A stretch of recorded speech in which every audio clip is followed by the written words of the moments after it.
유대에서의 사역 네 번째 시간 오늘 또 이어서 보도록 하겠습니다. 어, 무리들과 제자들에 대해서 말씀을 먼저 하십니다. 여기서 말하는 무리들은 예수님의 말씀에 호의적이고 또 예수님의 말씀을 앞으로 따라서 살아갈 잠재적인 제자들 그리고 잠재적인 믿음의 성도라고 볼 수가 있습니다.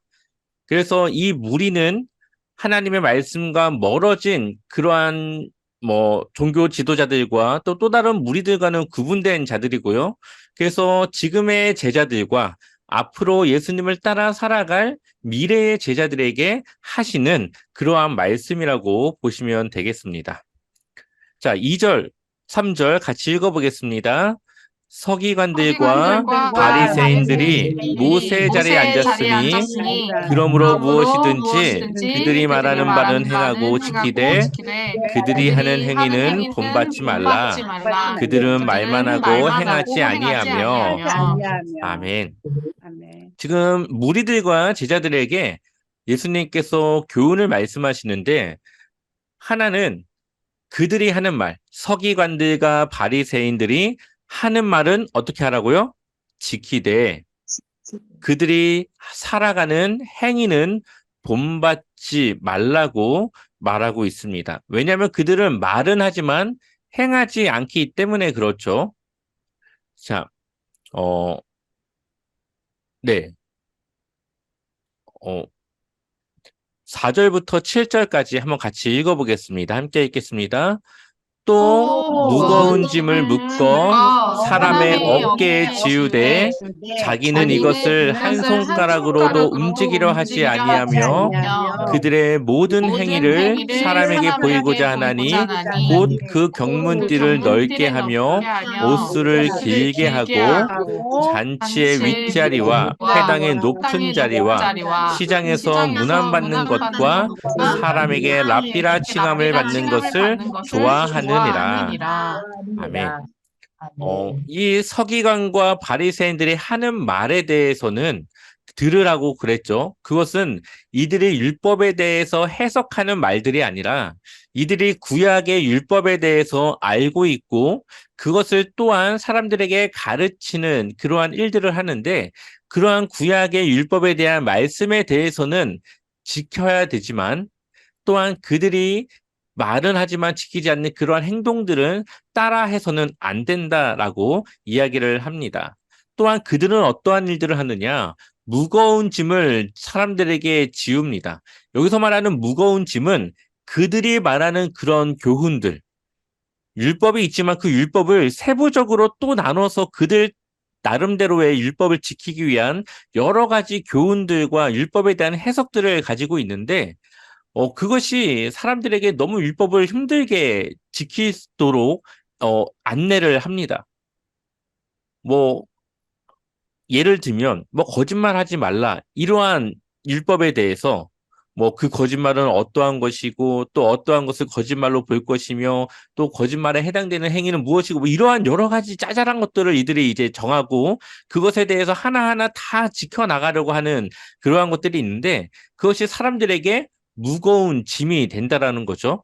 그런데 사람들에게는 그러한 무거운 짐을 지우지만 자신들은 어떻게 합니까? 그것을 손가락 하나라도 움직이려 하지 않는다. 전에 보면은 예수님의 제자들이 길을 가다가 안식일에 이 열매를 까먹는 그 밀을 까먹는 그거에 대해서 지적하니까 그것이 율법과는 상관없는 그런 일들임에도 불구하고 자기네들이 정해놓은 교훈에 위배되는 행위 때문에 더 중요한 것을 행하지 못하는 그러한 것들을 지적했던 것과 같이 바로 이 바리새인들과 서기관들이 사람들에게 지으는 율법의 무거운 짐들에 대해서 자신들은 손가락 하나 움직이지 않는다. 또한 그들의 행위는 사람들에게 보이고자 하는 일이라고 말씀하고 있죠. 여기서 말하는 경무는 이 오른쪽이든 왼쪽이든 이 어깨 쪽에 주머니를 하나 만들어서 4개의 성구를 적어 놓은 그러한 종이 같은 것들을 넣고 다니는 건데요. 이것이 이제 사람들에게 주머니를 크게 해가지고 나는 이러한 경문을 내가 몸에 지니고 다닌다라는 것을 드러내는 행위를 합니다. 또한 옷을 넓게 한다고 하는 것은 여기에 두 가지 색의 실들을 이제 넣고 이 옷술에 넣고 다니는데 이것을 사람들에게 보이게 하기 위한 거죠. 이것은 이방인들과 구별된 그런 의복에 대해서 입고 구별된 자신들의 모습들을 사람들에게 보이는 건데 이것 또한 더 넓게 해서 자신들이 그러한 것들을 지니고 다니고 있다는 것을 보여주는 그들의 행위는 무언가 하나님을 위해서 경건하게 살아가는 것처럼 보이지만 그들의 중심에, 그들의 마음에는 전혀 하나님을 위한 일들을 하지 않는다. 그래서 그들의 모든 행위는 사람들에게 보이고자 하는 행위라는 거죠. 그들은 무엇을 좋아합니까? 잔치의 윗자리, 상선에 앉는 걸 좋아하고요. 회당에서의 높은 자리, 그리고 시장에 가면 사람들에게 문안받는 거. 그리고 랍비라 칭함받는 거. 여기서 랍비라고 하는 것은 선생님이라고 하는 뜻을 갖고 있는데 그러니까 존경하는 그러한 선생이라고 하는 자신들이 배울 것이 많고 나보다 더 높은 그러한 지식과 그러한 삶을 살아가는 존경의 뜻을 담은 랍비라고 하는 뜻을 이들이 듣는 것을 좋아한다. 그러니까 사람들에게 인정받고 사람들에게 보다 높은 자리에 있는 것들을 좋아하는 거죠. 권력과 권위, 그런 것들에 좋아하는. 그러나 예수님은 뭐라고 말합니까? 8절부터 우리 한번 10절까지만 읽어보겠습니다. 같이 읽겠습니다. 그러나 너희는 랍비라 칭함을 받지 말라. 너희 선생은 하나요. 너희는 다 형제니라. 땅에 있는 자를 아버지라 하지 말라. 너희 아버지는 한 분이시니 곧 하늘에 계신 이시니라. 또한 지도자라 칭함을 받지 말라. 너희의 지도자는 한 분이시니 곧 그리스도시니라. 아멘. 자, 랍비라 칭함 받는 것을 그렇게 칭함을 받지 말라라고 말하고 있습니다. 왜냐? 우리가 나이가 많건 적건 남자건 여자건 아이건 노인이건 우리는 모두 다 그리스도 안에서 한 형제예요. 누구는 선생이 될 수 있고 누구는 뭐 학생이 되는 그러한 관계가 아니라는 거죠. 물론 주일학교 같은 데서는 이제 선생과 학생이 있지만 그러한 관계가 아니라 이 그리스도 안에 있는 여러 이 동료들 안에서는 다 형제인데 그 안에는 선생이라고 칭할 만한 그러한 사람이 아니라 선생은 오직 하나님 한 분밖에 없다라는 것을 우리에게 말씀하고 있는 것이죠. 또한 여기 땅에 있는 자를 아버지라 하지 말라. 여기서 말하는 아버지는 혈연 관계의 아버지를 말하는 것이 아니라 우리가 존경하고 그 사람을 좋아하면 혈연 관계가 아니더라도 어머니라 부르고 아버지라 부르는 그런 선생과 같은 존경스러운 분들이 있지 않습니까? 그러한 관계를 말하는 겁니다. 아버지는 하늘에 계신 하나님 한 분밖에 없으니까 그러한 인간적으로 아버지라고 말하지 마라. 또한 지도자라 칭함을 받지 말라. 지도자는 한 분이시니 그리스도시라. 그러니까 이것 세 가지 명칭이 다 사람들에게 존경을 받고 다른 사람들보다 더 큰 권위와 권력을 가진 지도자의 그런 자리에 있는 사람들에게 지칭하는 그러한 명칭인데 그러한 것들에 관심 갖지 말고 그러한 것들을 듣거나 그러한 칭함을 받으려고 하지 마라. 오히려 어떻게 하라고요? 11절, 12절 같이 읽어보겠습니다. 너희 중에 큰 자는 너희를 섬기는 자가 되어야 하리라. 누구든지 자기를 높이는 자는 낮아지고 누구든지 자기를 낮추는 자는 높아지리라. 아멘.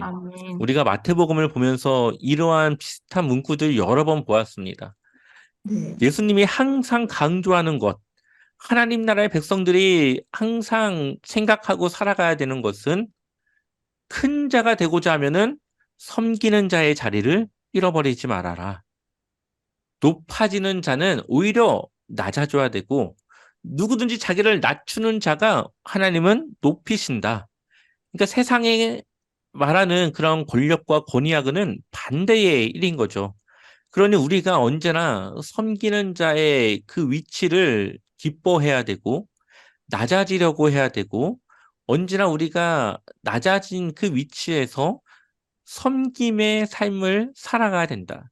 예수님께서도 말씀하시기를 내가 섬김을 받으러 온 것이 아니라 도리어 섬기기 위해서 오셨다라는 것처럼 우리가 예수님과 같이 섬기는 자리를 지켜야 된다라고 무리들과 제자들에게 교훈하고 있죠. 그리고 이후에 이제 그렇게 살아가지 못하는 서기관과 바리새인들에 대한 7가지 저주를 말씀하십니다. 서기관들과 바리새인들에 대한 책망을 7가지로 말씀하시는데요. 이 내용들은 우리 안에도 충분히 있을 수 있고 우리가 미처 깨닫지 못한 우리의 잘못된 삶의 모습들도 들어가 있을 수 있습니다. 그러니 우리는 이 7가지의 화를 단지 서기관들과 바리새인들에게만 하는 이야기가 아니라 하나님의 말씀에서 멀어져 있거나 우리의 삶을 한번 돌아봐야 되는 그런 체크리스트와 같은 그러한 내용으로 한번 생각을 하고 함께 들었으면 좋겠습니다. 그러면 첫 번째 화부터 이야기를 하겠습니다. 자, 13절 말씀 같이 읽어보겠습니다. 화 있을진저 외식하는 서기관들과 바리새인들이여 너희는 천국문을 사람들 앞에서 닫고 너희가 들어가지 않고 들어가려 하는 자도 들어가지 못하게 하는도다. 아멘. 이 화에 대해서 말할 때는 화 있을진저 외식하는 서기관들과 바리새인들이여 라는 말로 이 6가지가 시작되는데요. 세 번째 화만 화 있을진저 하면서 다른 이야기로 이제 시작을 합니다. 그리고 나머지 6가지는 다 화 있을진저 외식하는 서기관들과 바리새인들이라는 멘트로 시작을 합니다. 이 서기관과 바리새인들은 어떠한 일들을 하느냐? 천국문을 사람들 앞에서 닫는 일을 한대요. 또한 서기관과 바리새인들도 들어가지 않고 오히려 들어가려고 하는 자도 들어가지 못하게 한다. 무엇이요?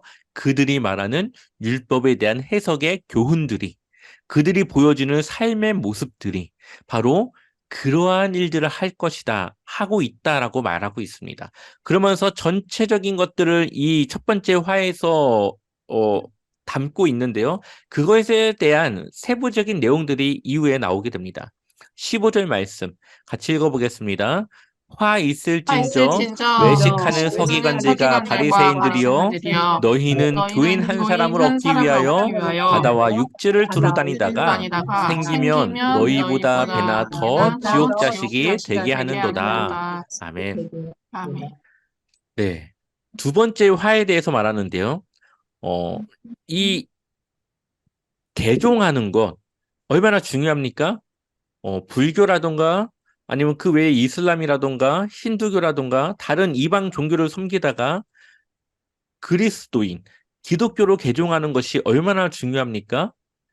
이때 당시에도 유대교로 개종하는 사람들이 있었겠죠. 이방인들이지만. 많지는 않았겠지만 아마 있었을 겁니다. 그런데 이들이 정말 힘들게 자신의 종교를 바꿨는데 이 서기관과 바리새인들은 어떻게 합니까? 그들이 지옥 자식이 되게 한다라고 말하고 있습니다. 얼마나 그들의 삶과 그들의 가르치는 교훈들이 잘못되어져 있는지, 얼마나 사람들을 올바르지 못한 길로 인도하고 있는지 그것들에 대해서 지금 말씀하고 있는 거죠. 화 있을진저라고 하는 것은 저주의 말이고 너희에게 저주가 있을지어다라고 하는 그러한 뜻을 가지고 있는 말입니다. 그러니 외식하는 마음의 중심은 하나님에서 멀어졌지만 겉으로만 하나님을 섬기는 것처럼 사람들에게 보이고자 하는 그러한 서기관들과 바리새인들의 삶이 얼마나 다른 사람들의 삶까지 영향을 미치고 그들 또한 하나님의 나라의 문을 닫게 하고 지옥의 자식이 되게 하는 올바르지 못한 그러한 이끔의 리더였는지를 우리에게 지금 보여주고 있는 것이죠. 이런 것들을 통해서 우리가 교회 안에서 사람들에게 보여주는 것, 사람들에게 가르치는 것, 그러한 하나하나가 굉장히 중요함을 이야기하는 것이고, 그리고 우리의 가르침과 교훈 한마디에 따라서 사람들이 하나님 나라를 들어가기도 하고, 그렇지 못할 수도 있다라는 것을 우리에게 말하고 있습니다. 사람들과의 관계, 관계 속에서 나타나는 여러 가지 일들, 그 사람들과 하는 대화들, 이 모든 것들이 바로 우리가 어떻게 해야 되는지, 어떻게 하나님의 귀한 자녀로서 나타내야 되는지를 우리는 잘 고민하고 생활해야 될 것입니다. 세 번째 화에 대해서 같이 이야기해 보겠습니다. 함께 읽어보겠습니다. 16절. 화 있을진저 눈먼 인도자여 너희가 말하되 누구든지 성전으로 맹세하면 아무 일 없거니와 성전의 금으로 맹세하면 지킬지라 하는도다. 아멘. 이제 이들이 하는 맹세에 대해서 이야기를 하는데요. 이들에 대해서 말하기를 눈먼 인도자요. 그러니까 자신들의 눈이 멀어서 하나님을 보지 못하고 영적으로 어두워진 그러한 자격을 잃어버린 리더자의 모습을 말하고 있죠. 누구든지 성전으로 맹세하면은 그거에 대해서 아무 일 없거니와. 그러니까 지키든 말든 그냥 별로 신경 쓰지 않는 거예요. 근데 성전의 금은 가치가 있는 거죠. 물질적인 거죠. 금으로 맹세하면 어떻게 해야 된다고요? 지킬지라 하는도다. 성전으로 맹세하는 것과 성전의 금으로 맹세하는 것이 무슨 차이가 있습니까? 근데 이들은 너무나도 세속적이고 물질적이니까 금을 놓고 맹세하면 그것을 지키지만 성전을 놓고 맹세한 거에 대해서는 지키지 않는 그러한 이중적인 모습들을 보여주고 있습니다. 17절을 보니까 어리석은 맹인들이여 어느 것이 크냐? 그 금이냐? 그 금을 거룩하게 하는 성전이냐? 그러니까 그 금보다도 더 큰 개념이 성전인데 성전은 그들에게 도움이 되는 것이 아니니까 맹세를 해도 지키지 않는 것이고 금은 자신들이 지켜야 되는 것이니까 그거에 대해서 맹세한 건 지킨다라는 거죠. 18절에 보니까 너희가 또 이르되 누구든지 제단으로 맹세하면 아무 일 없거니와 그 위에 있는 예물로 맹세하면 지킬지라 하는도다. 또 예물과 같은 물질적인 것이 관련되어 있으니까 그건 지키는데 제단에 대해서는 지키지 않죠. 19절 맹인들이 어느 것이 크냐? 예물이냐? 그 예물을 거룩하게 하는 제단이냐? 그러니까 이들의 관심과 이들이 생각하는 그 지키는 것에 더 중요한 것이 하나님께 있느냐, 물질에 있느냐, 이것에 대해서 지금 말씀하고 있습니다. 그러면서 20절부터 22절 같이 한번 읽어보겠습니다. 함께 읽겠습니다. 그러므로 제단으로 맹세하는 자는 제단과 그 위에 있는 모든 것으로 맹세하며 또 성전으로 맹세하는 자는 성전과 그 안에 계신 이로 맹세하며 또 하늘로 맹세하는 자는 하나님의 보좌와 그 위에 앉으신 이로 맹세함이니라. 아멘. 이들이 제단을 놓고 맹세하고 성전을 놓고 맹세하고 하늘로 놓고 맹세하지만 그것은 다 누구와 관련이 있습니까? 하나님과 관련이 있는 거예요. 제단과 그 위에 하나님이 계시는데 제단을 놓고 맹세하는 것이 곧 하나님을 놓고 맹세하는 것이고 성전을 놓고 맹세하는 것이 곧 하나님을 놓고 맹세하는 것이다. 하늘을 놓고 맹세하는 것 또한 하늘의 보좌 곧 하나님을 놓고 맹세하는 것이다. 그러니 이들이 제단이든 성전이든 무엇이든 그 모든 것들은 다 하나님과 연결되니까 그것들은 다 하나님 앞에서 지켜야 되는 것들인데 이들은 그러한 것들을 생각하지 않고 자신들의 물질이나 자신들의 가치 있는 또 다른 것들이 걸렸을 때만 그러한 맹세들을 지키는 그러한 이중적이고 외식하는 자의 모습으로 하나님을 보지 못하는 눈먼 리더자들로 지금 살아가고 있다는 것을 우리에게 보여주고 있습니다. 네 번째 화, 23절 같이 읽어보겠습니다. 화 있을진저 외식하는 서기관들과 바리새인들이여 너희가 박하와 회향과 근체의 11조는 들이되 율법에 더 중한 바 정의와 긍휼과 믿음은 버렸도다. 그러나 이것도 행하고 저것도 버리지 말아야 할지니라. 아멘. 이들이 박하는 이제 민트죠. 민트 그리고 회양 근처의 11조 이제 자신들의 그러한 월급의 일한 대가로서의 그런 11조는 들이되 그러니까 11조나 그 여러 가지 헌금에 대해서는 드리는 것이 맞다라고 지금 예수님도 말씀하고 있는 겁니다. 그런데 그것을 드릴 때 뭐가 더 중요하다고요? 정의와 긍휼과 믿음이 중요하다고요. 11조를 드리는 행위가 중요한 것이 아니라 그것을 드릴 때 그 사람의 마음에 정의와 긍휼과 믿음이 함께 있어야 되는데 그것은 빼고 사람들에게 보여주고 나타내는 그러한 헌금만을 드리고 있다라고 말하고 있습니다. 구약에서는 정의와 긍휼과 믿음에 대해서 굉장히 중요하게 이야기를 합니다. 그런데 정작 그 중요한 그 속마음, 그 사람들의 속에 가지고 있어야 되는 그러한 것들은 싹 무시를 하고 그냥 자신들이 드리는 11조의 그러한 양에 대해서만 사람들에게 드러내고자 하는 것들에 대해서만 지금 보여주고자 하는 그들의 외식하는 모습을 이야기하고 있습니다. 그래서 4절에 맹인된 인도자여 하루살이는 걸러내고 하루살이는 부정한 것이고요. 낙타도 부정한 것인데 하루살이가 잘 보입니까? 낙타가 잘 보입니까? 낙타가 더 잘 보이겠죠. 그러니 이 하루살이와 낙타가 있다면 낙타를 더 먼저 걷어내야 되는 것 아닙니까? 그런데 아주 보이지 않는 이 작은 것, 하루살이는 음식에 들어간 것에 대해서는 걸러내지만 낙타는 삼키는도다. 그러니까 그들이 정작 해야 될 것은 하지 않고 별로 그렇게 중요하지 않은 것에 대해서는 사람들에게 보여주고 드러내고자 하는 그러한 일들을 그들이 하고 있다라고 그들을 저주하며 말씀하고 있는 것이죠. 다섯 번째 화 25절 26절 같이 읽어보겠습니다. 화 있을진저 외식하는 서기관들과 바리새인들이여 잔과 대접의 겉은 깨끗이 하되 그 안에는 탐욕과 방탕으로 가득하게 하는도다. 눈먼 바리새인이여 너는 먼저 안을 깨끗이 하라. 그리하면 겉도 깨끗하리라. 아멘.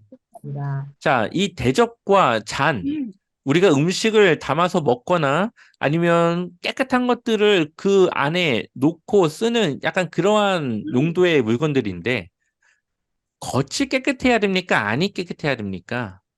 중요한 것은 안이 깨끗해야 되겠죠. 그런데 이 서기관과 바리새인들은 무엇을 깨끗하게 한다고요? 겉에만. 겉에만 그럴듯하게 번지르르하게 그렇게 겉은 깨끗하게 하는데 그 안에는 너무나도 더럽고 지저분합니다. 탐욕과 방탕으로 사람들에게 보여지진 않지만 하나님은 다 알고 있는 그들의 마음속에 있는 그 탐욕과 방탕으로 가득 차 있는 그들의 더러운 그 안을 하나님은 아신다는 거죠. 그러므로 눈먼 바리새인이여 먼저 어디를 깨끗이 하라고요? 안을 깨끗이 하라고요. 우리가 안을 깨끗이 하면 우리의 마음과 우리의 믿음을 깨끗이 하면 그 겉도 알아서 깨끗해진다. 그러니까 우리의 내적인 변화와 내적인 정결함이 먼저 되어져야 된다는 거죠. 안에는 별로 말씀에 대해서 내가 동의하지 않고 별로 하나님의 말씀을 따라 살아가는 것을 동의하지 않으면서도 겉으로는 마치 그렇게 살아가는 것이 맞는 것 같이 그냥 살아가는 것은 외식하는 겁니다. 그러니 겉으로는 조금 그런 모습들이 덜 드러난다 하더라도 하나님의 말씀을 내가 인정하고 그 말씀을 내가 받아들여서 그 말씀을 따라 내가 살아가고자 하는 내 마음을 먼저 변화시키고 정결하게 하는 그러한 일들이 먼저 우리 안에 일어나야 된다는 것을 말씀하고 있습니다. 우리의 마음이 변하면 우리의 생활이 변합니다. 우리의 생각이 바뀌면 우리의 삶이 바뀝니다. 그러니 우리의 마음과 생각은 전혀 바뀌지 않았지만 그냥 바뀐 척하는 그러한 잘못된 삶을 살아가지 말고 우리의 마음을 하나님의 말씀으로 하나님의 사랑으로 채우고 해서 변화되는 우리의 마음이 먼저 변화되어져야 된다라는 것을 말씀하고 있습니다. 그러면 우리가 겉도 알아서 깨끗해질 것이다라고 말씀하고 있습니다. 여섯 번째 화도 비슷한 맥락에서 말씀하십니다. 27절, 28절 같이 읽어보겠습니다. 화 있을진저 외식하는 서기관들과 바리새인들이여 회칠한 무덤 같으니 겉으로는 아름답게 보이나 그 안에는 죽은 사람의 뼈와 모든 더러운 것이 가득하도다. 이와 같이 너희도 겉으로는 사람에게 옳게 보이되 안으로는 외식과 불법이 가득하도다. 아멘. 이 회칠한 무덤은 이 무덤인데요. 이 무덤을 하얀색으로 이 석회가루를 입혀서 이것을 이제 잘게 가루를 내서 물을 섞어서 이제 하얗게 그 겉을 바꿔 놓는 것입니다. 어, 이 행사 중에 하는 의식이 바로 이 무덤을 회칠하는 것이었는데 겉에서 볼 때는 하얘니까 이것이 아름답게 보일 수도 있고 사람들에게 뭔가 호감을 나타내 보일 수도 있는데 근데 그 안에 무엇이 있습니까? 사람의 썩은 시체, 냄새나고 더러운 사람의 죽은 그런 시체가 있는 그런 무덤이라는 거죠. 그러한 모습이 누굽니까? 서기관과 바리새인. 겉으로는 사람들에게 깨끗하고 정결하고 아름다운 삶을 살아가는 것처럼 보이지만 그 속에는 외식과 불법, 사람들에게는 보여주지 않지만 자신들의 마음에는 하나님은 없고 그냥 사람들에게 잘 보이기 위한 그런 외식과 불법이 가득 들어있는 그러한 서기관들과 바리새인들에 대해서 예수님은 화 있을진저 그들에게 저주가 있을 것이라고 말합니다. 일곱 번째, 마지막 일곱 번째 29절 같이 한번 읽어보겠습니다. 화 있을진저 있을진저 외식하는 외식하는 서기관들과 서기관들과 바리새인들이여 바리새인들이여 너희는 너희는 선지자들의 무덤을 선지자들의 무덤을 만들고 만들고 의인들의 의인의 비석을 꾸미며 비석을 꾸미며 이르되 이르되 자, 네. 선지자들의 무덤을 만들고 의인들의 비석을 꾸미죠, 이들이. 이 선지자들과 의인들은 과거에 있었던 이제 그 전에 있었던 그러한 조상들의 그러한 비석을 말하는 것인데요. 이들이 뭐라고 말하냐, 30절에. 만일 우리가 조상 때 있었더라면, 그러니까 자기들이 뭐 엘리야나 엘리사나 예레미야나 하박국 그런 시대에 자신들이 있었더라면 선지자의 피를 흘리는데 참여하지 아니하였으리라. 그러니까 자신들의 그 조상들이 그 선지자들을 피 흘리게 하였는데 자신들이 있었다면 지금의 이 서기관들과 바리새인들이 있었다면 그러한 일을 하지 못하도록 막았을 것이다라고 말하고 있다는 거죠. 그런데 예수님은 그 고백에 대해서 뭐라고 말합니까? 그러면 너희가 선지자를 죽인 자의 자손임을 스스로 증명함이로다. 그렇다면 너희의 조상들이 선지자를 죽이고 핍박한 그러한 사람들의 자손이라는 것을 너희가 스스로 증명하고 있다라고 이야기를 하십니다. 그러면서 너희가 조상의 분량을 채우라 하면서 말씀하시는데 이들이 어떻게 지옥의 판결을 피하겠느냐? 뱀들아, 독사의 새끼들아. 이 뱀들아, 독사의 새끼들아는 우리나라에서 말하는 그러한 욕과 비슷한 그러한 정도의 그런 욕과 같은 것입니다. 어, 이들이 지옥의 판결을 피할 수 없다라고 말하는 거죠. 왜 그렇습니까? 34절 같이 읽어보겠습니다. 그러므로 그러므로 내가 내가 너희에게 너희에게 선지자들과 선지자들과 지혜 있는 지혜 있는 자들과 자들과 서기관들을 서기관들을 보내매 보내매 너희가 그 너희가 그 중에서 중에서 더러는 더러는 죽이거나 죽이거나 십자가에 못 십자가에 못 박고 그 박고 중에서 그 중에서 더러는 너희 더러는 너희 회당에서 회당에서 채찍질하고 이 채찍질하고 이 동네에서 저 동네에서 동네로 저 동네로 따라다니며 따라다니며 박해하리라. 박해하리라. 아멘.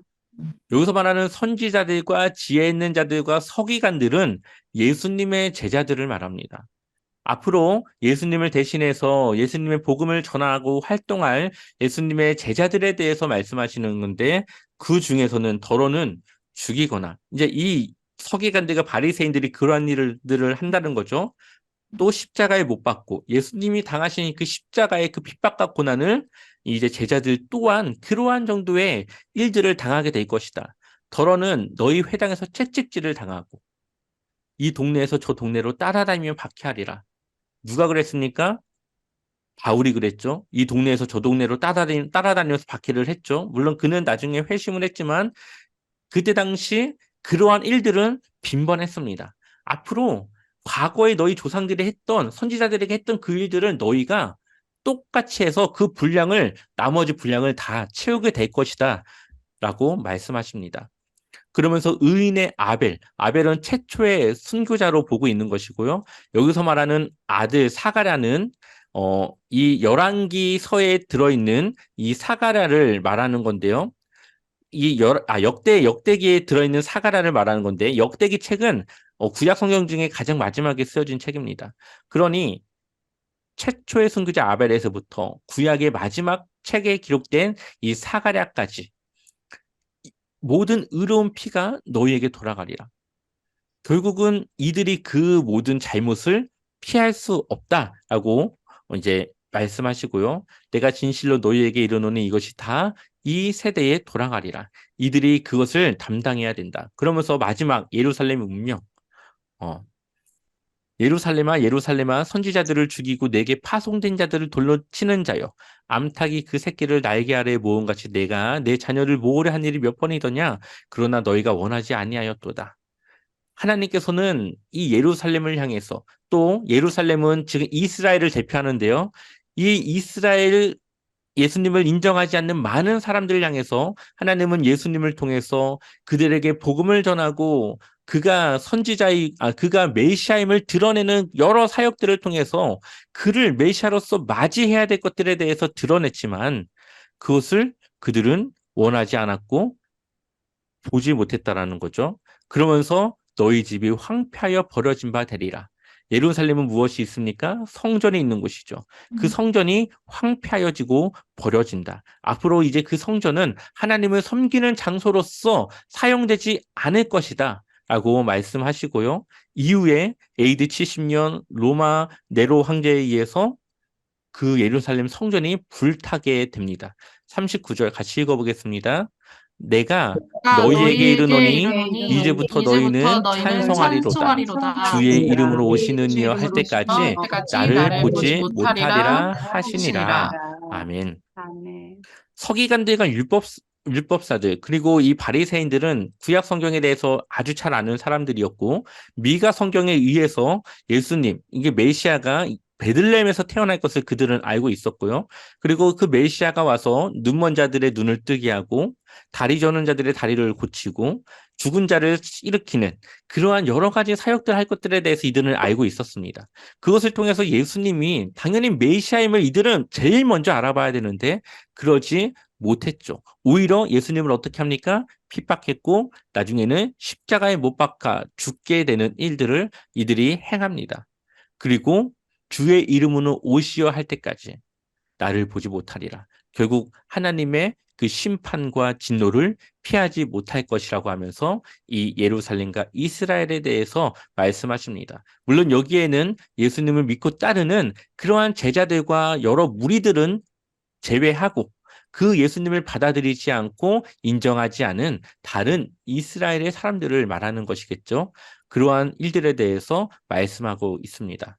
오늘 말씀에서는 우리에게 분명하게 외식하는 모습, 우리의 겉모습과 우리의 내면의 모습이 다를 때에 그러한 잘못된 우리 신앙의 모습들에 대해서 말하고 있습니다. 우리는 날마다 하나님의 말씀으로 우리의 안을 채워야 되고 변화되어줘야 되고 변화된 마음과 생각 가운데서 우리의 행동이 나와야 되겠죠. 그것이 바로 믿음의 성장이고 믿음의 변화입니다. 그러니 우리가 외식하는 자가 아니라 하나님 앞에서 우리의 진심으로 우리의 진실된 모습으로 나아가시길 소망합니다. 그래서 우리의 믿음의 분량대로 우리는 살아가는 겁니다. 내가 받아들인 만큼 우리는 하나님을 위해서 살아가는 겁니다. 물론 내가 하나님을 믿기 위해서 내 삶을 변화시키기 위해서 노력하는 것은 되겠지만 전혀 하나님을 믿지 않는 그러한 마음 가운데 외식하는 자의 모습은 안 되겠죠.